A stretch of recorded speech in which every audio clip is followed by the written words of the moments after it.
you'd make like $1,000 a day, dude, like off one beat as well. But on YouTube, dude, 200 views. There was a time when I would just upload something and it'd be like 30,000, 50,000, and I took it for granted.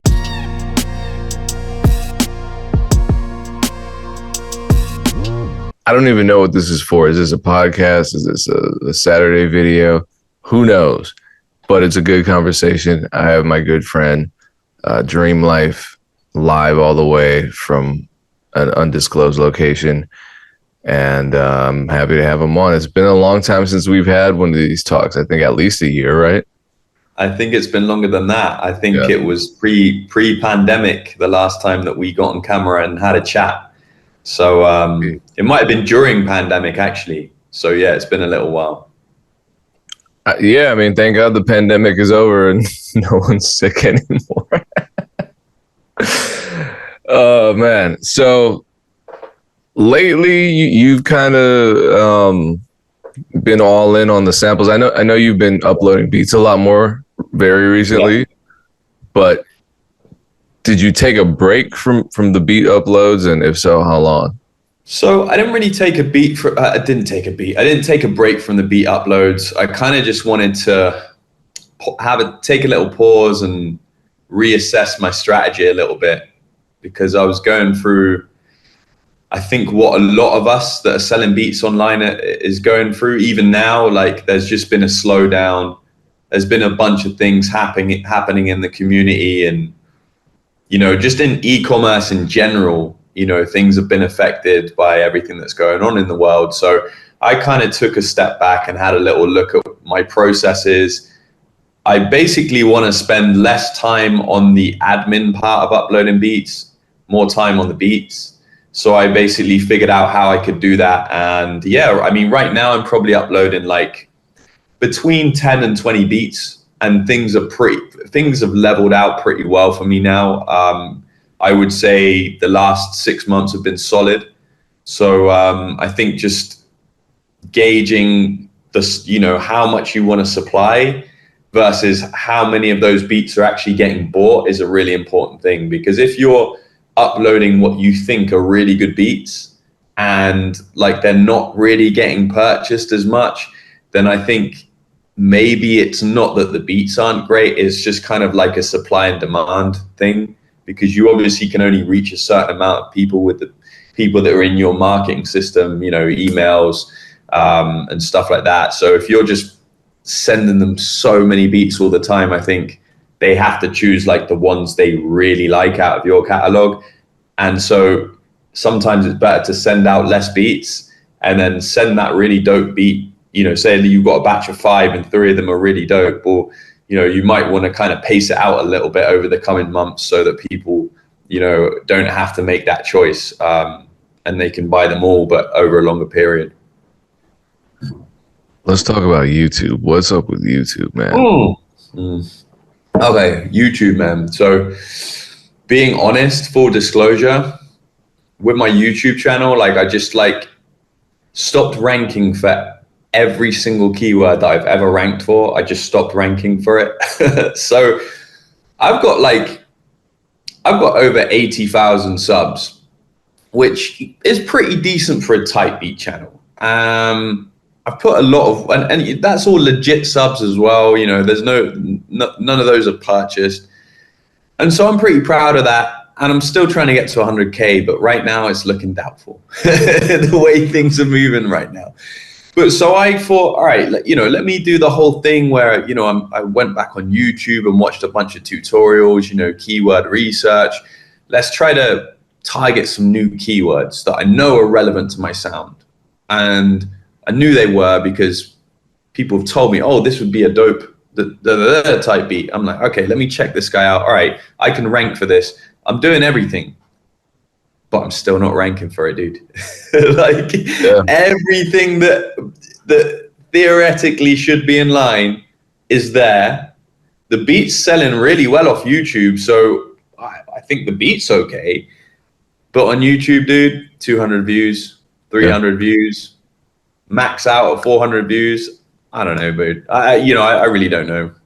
So Yeah, there was a time when I would just upload something and be like 30,000, 50,000, and I took it for granted.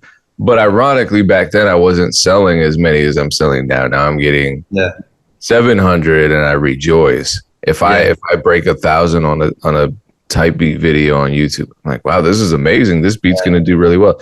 But the views and the sales don't correspond. I mean, unless we're talking about 100,000, but yeah, a lot of a different market now. I think there's a clear difference now between people that go to YouTube to listen to beats because they like your beats, and people that are actually on your website with a credit card in their hand and they need beats for their projects, they need beats for their mixtapes. I think they're essentially, the gap between those two type of people is just a lot bigger now than it was before. How are you closing that gap, or rather, how are you converting casual listeners into actual customers? So right now, my main strategy is I have a lead magnet on my website where I'm just giving out a bunch of free beats to people that sign up to my mailing list. And then all the work is done in that mailing list. You know, I'm trying to send out weekly emails, bi-weekly emails. I'm just in touch with these guys all the time. I have not a funnel. I have a sequence set up where I'm asking for feedback from these guys. And I basically do that just to connect with them a little bit. It's hard to give everyone feedback, honestly, but I try to do it as much as I can. And kind of taking it back to like day one, dude. Like how were we marketing beats before YouTube? I mean, this would be it. This would be how we would do it. Well, and SoundClick. And I think, how was I?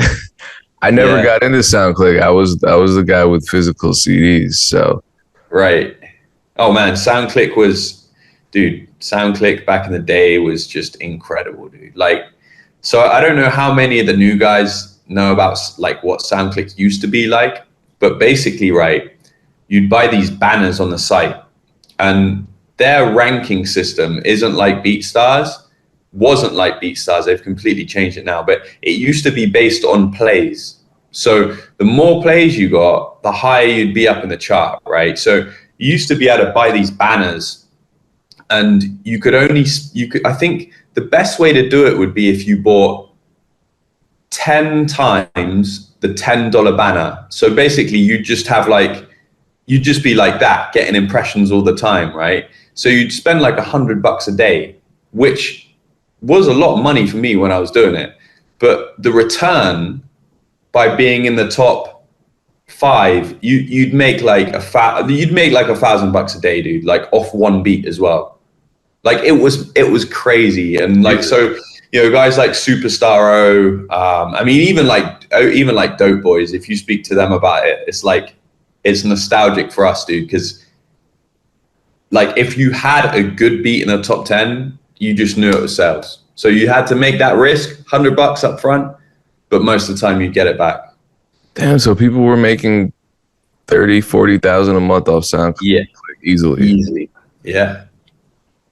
How many people were doing it back then, would you say? Was it, because now I'd say it's probably, you know, BeatStars, for example, has how many active users? A few 100,000. And honestly, those numbers don't mean anything because a lot of them are customers. But let's say half are beat makers. Let's say it's 150,000 beat makers. There could not have been that many on SoundClick. No, I mean, there wasn't even a small percentage of the people that are on BeatStars. I mean, in the top charts, I mean, you'd see the same. You could probably say 20 people that consistently did it over a time period, and then that would kind of change. Yeah.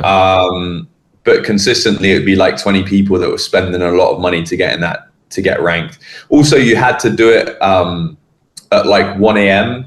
so that your banners were getting played from the start. If you did it too late in the day, you'd end up in like the 20th position, and then you would have spent $100 and you'd be like 20th. That really sucked. Oh damn! So there's always been a strategy. There's always been a way to game the system.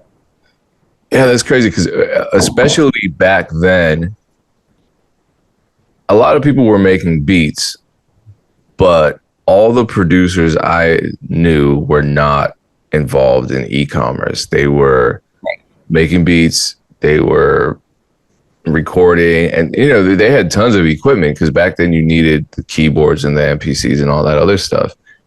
For the most part, there were very few beat makers on DAWs who had great sound quality. I don't know what, I guess the DAW plugins weren't as widely available. The DAWs themselves weren't all that great for mixing, but I remember, like dudes like you, obviously Team Hits, so Vibe, Johnny Giuliano, Superstaro, Tone Jones, a lot of guys, their beats were Dylan Graham as well. I mean, I came way after a lot of the legends you just mentioned. I was like the generation after that, and I think that those guys made even more money, like because they were no doubt. They were like there was nowhere else to get beats. It was like, okay, Superstaro, Johnny J, not only did they have incredible music and like music that was probably way better than most other people's music. Way better. There was like nowhere else to get beats. So it was like a no-brainer. And then, as the years went on, things kind of went down a little bit, but it was an incredible experience for me because it was basically how I got started with being a full-time producer. I mean, I was a full-time SoundClick producer. But I will say that if now, like, people have a thing against, like, type beat producers, like, in the industry, dude, back then, like, it was tough if you were a SoundClick producer. That was, like, a type beat producer, but, like, for some reason, just they try to degrade you even a little bit more. I remember being in a studio in LA with a few, industry producers, and they were kind of like talking about, selling beats online. And this was in the SoundClick days. And they asked me, they were just like, dreaming like how much you doing monthly? And I told them, and they were like, what the fuck? They were like, they could not believe it back in the day. A lot of them have gone on to just have incredible careers, right? So it's kind of like they picked what they wanted to do and they smashed it out of the park. But I remember back in the day, they were like, wow, that's really surprising. Yeah, I feel like you had to posture yourself against the internet at that time, just because everybody else was. And I'm not going to lie, I was part of that too, where I'm just, my beats are here. Everyone on SoundClick, maybe not everyone on SoundClick, but the top 20 are here. And here I am with an attitude about it. I think a lot of it was fear, because you couldn't listen to a Johnny Giuliano beat and say, oh yeah, that I'm not threatened by this guy's talent. Yeah. Of course you were, because all their beats sounded amazing, and when you look at that top 10, you're like, what are these guys doing? $24.99. Little do you know they're making $1,000 a day off that little $29.99 beat. But it just was hard. It was a beautiful time for me. I mean, in my opinion, it was like, it was the birth of what we now see as music on the internet. Like, that was it. Like, those guys making those incredible beats that would be even incredible if you played them now. They'd be incredible, right? So they had that all set up, and to me, that was like the seed of what now we see in BeatStars, and now that's even trickled into the industry on a wider scale now, where it's just like, dude, everyone's making beats. Like, artists are making beats now, and I feel like it all started there. And it's easy for us to say, oh, it sucks now because we're making less money, but let's be honest, dude, it's a beautiful place to be. Like, everyone's hopefully being creative now, whereas before it was like a handful of people that were. So, I mean, in my opinion, I think the standard of beats has gone up as a whole over the community. I think like everyone has good beats now. And I think that's kind of like why it's so hard to sell beats, because artists can literally type in any type beat you can think of right now, and the top 5 to 10 beats will be pretty good beats. Like, there'll be a couple of really good beats. Yeah, and I think there's a similar, I think there's a similar backlash now that's based on fear of that. And, you know, I'm not going to act like I don't experience the fear ever. I think both of us do every now and then. But yeah. what I've grown past, you probably never did this. What I've grown past is blaming other producers. You know, and I really, I think I've taken that on because I was so ignorant back then, and I hate that I was putting energy out like that. You know, even if I wasn't on the internet, I was still personally, individually feeling that negative energy towards those producers just because I was afraid of them. I was jealous of them. I didn't understand them. But yeah, now it's so strange to me because I keep hearing these narratives about how all producers sound the same. All beats sound the same. Every producer uses the same sound. Every producer is making the same kind of stuff, blah, blah, blah. I'm just like, I don't know what, you know, micro environment within the larger producer community you're in. Because even if I look at are people just listening to like an entire Metro Boomin album and be like, man, it sounds like the same guy made those beats? Or what there's so much variety between like a Benny X and a Metro Boomin and I can like Dylan Graham makes his own sound. Yeah. They're just all these guys that are now charting consistently who have just been developing. We're talking about, I mean, you know, in the case of Dylan Graham, we're not talking about YouTube ranking charting. We're talking about he was Billboard. A top 5 Billboard R&B producer. Yeah, and that's the guy that's come from SoundClick. Yeah, so but you had to cultivate your level. The skill level is translated like incredibly for a lot of these guys. Yeah, I just hear so much different stuff every day, and you know, granted, if you're in a hyper pop lane versus if you're in a West Coast lane, or I just think it's bullshit because every producer's using the same sounds. Like, bitch, every rock song has a guitar in it. It's just kind of one of those things where like we're so bored that we have or scared. I think there's a thin line between paralysis from boredom and paralysis from fear. And most producers aren't scared because are bored because there's always something to do. I haven't been bored. I don't know if you feel, well, you have a kid. Of course, you're never bored. Yeah. I mean, I wish I had time to be bored. That would be incredible. Yeah. When people are like, man, I'm bored. I don't know what to do. Like, dude. Yeah. What? It's endless. It's endless. There's so much. I mean, I every day, I could make 5 beats in a day, you know, mix 3 songs, upload, make a video, and at midnight, I'm like, drum packs, sample packs. Yeah, I'm like, I did nothing today. And then there are people who are bored. It's like, that's an amazing concept to me. But yeah, I think a lot of people are just.